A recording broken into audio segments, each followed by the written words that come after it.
Fala galera, aqui é o Renato de Sacada de Anestesia. Estou aqui para mais uma sacada de anestesia para vocês. Hoje eu vou falar um pouquinho sobre ácido tranexame, que é o Transamin, que é uma medicação muito utilizada aí na nossa prática anestésica, né?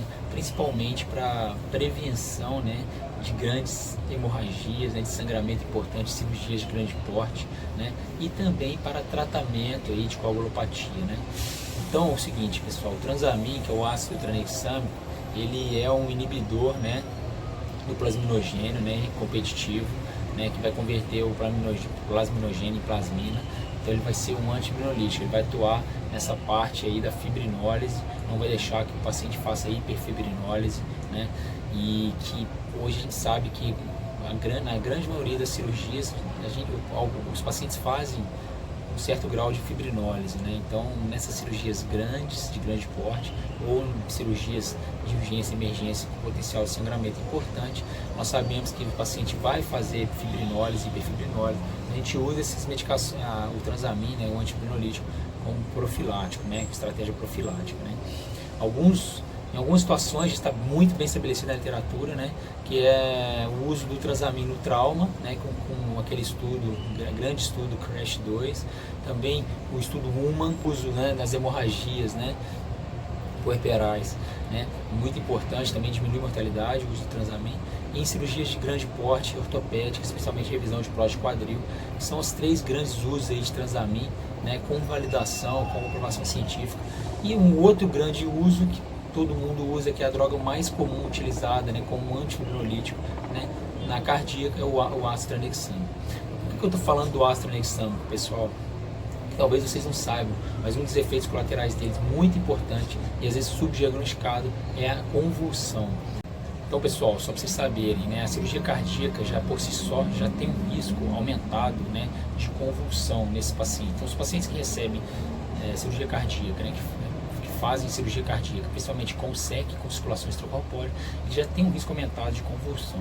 Se você usa Transamin em dose baixa, você pode aumentar esse risco, mas em doses altas, aumenta mais ainda de 3, 4 vezes aí o risco de convulsão. Se o paciente já tiver risco, como se o paciente já tiver epilepsia, ou um risco aumentado de convulsão, idoso, enfim, qualquer aterosclerose, né, encaróstida, enfim, são pacientes que já têm um risco aumentado de convulsão, e aí uma dose, mesmo dose baixa de Transamin, já pode aumentar mais ainda esse risco.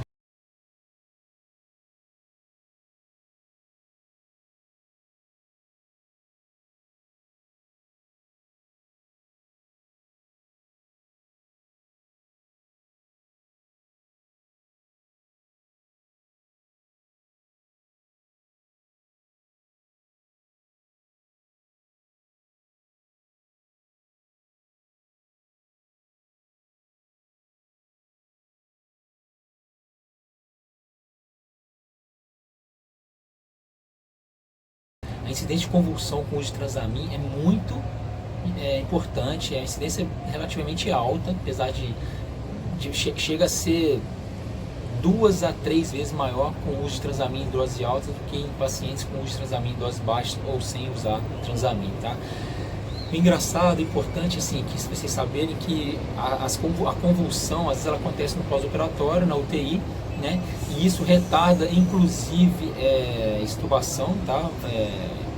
Do paciente na UTI, ou seja, desmame de ventilação mecânica, retarda alta da UTI, alta hospitalar, né? E aumenta a mortalidade. Olha para vocês terem ideia. A gente teve um caso uma vez com uma convulsão na nossa frente, a gente teve até que suspender a cirurgia, tá? Que foi na verdade, a minha rotina, eu uso Transamin 1 grama, né, de ataque, e depois eu ponho 1 miligrama por quilo hora, né, de manutenção durante a cirurgia cardíaca. Só que dessa vez, antes mesmo da indução, o Transamin correu todo, né, e ele corre, ele deixou gotejando, né, lento, e ele correu todo, e a gente teve um caso de paciente convulsionou, né? Mas olha que interessante, o Transamin, o mecanismo de convulsão do Transamin é o que? Ele faz uma hiperexcitabilidade, né? Ele aumenta a excitabilidade neuronal, né? Inibindo o GABA. Olha que interessante, né? Então ele inibe o GABA, ou seja, que o GABA é um receptor, né, inibitório, né, do sistema nervoso central, A maioria das nossas drogas anestésicas são agonistas GABA, e o Transamin, em altas doses, ele é inibidor GABA. Então ele aumenta a excitabilidade neuronal, provocando aí convulsões, né? Só que isso em doses altas, pessoal. Tem alguns artigos aí, eu vou mostrar para vocês, vários artigos falando sobre convulsão com ácido tranexâmico, mostrando aumento de mortalidade, né?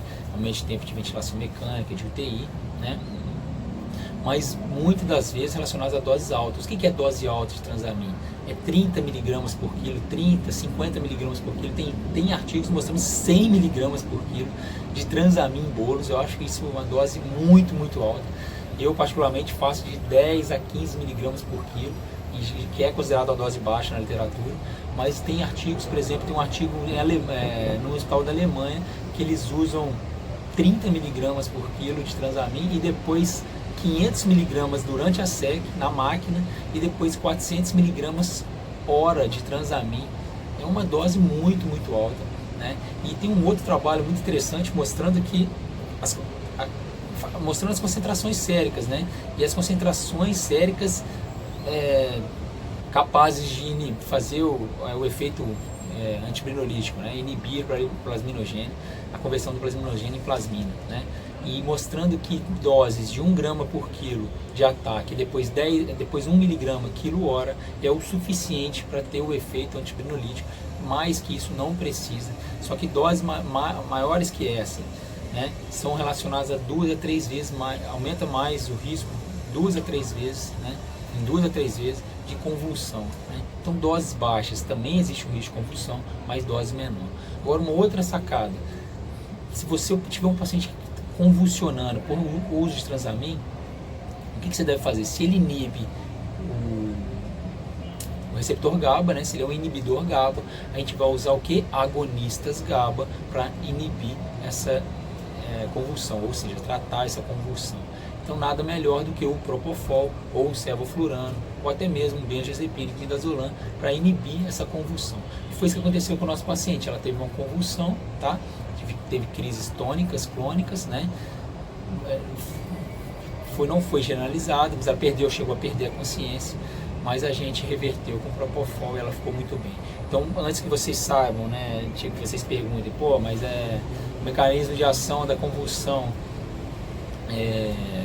por microtrombose, né, isquemia, não é por isquemia, tá? Tanto que esses pacientes que convulsionam, obviamente, vão para a tomografia, para excluir, né, causas isquêmicas, mas a tomografia vem normal e realmente o paciente, depois do tratamento com o agonista GABA, Propofol, Sevoflurano, o paciente não convulsiona mais e fica tudo bem, tá? Então é uma convulsão benigna, desde que tratada corretamente, desde que diagnosticada e tratada, né? Mas esses pacientes podem convulsionar também, dormindo, né, sedados, né, e isso prolongar o tempo de ventilação mecânica, enfim, e outras coisas mais, aumentando, portanto, a mortalidade.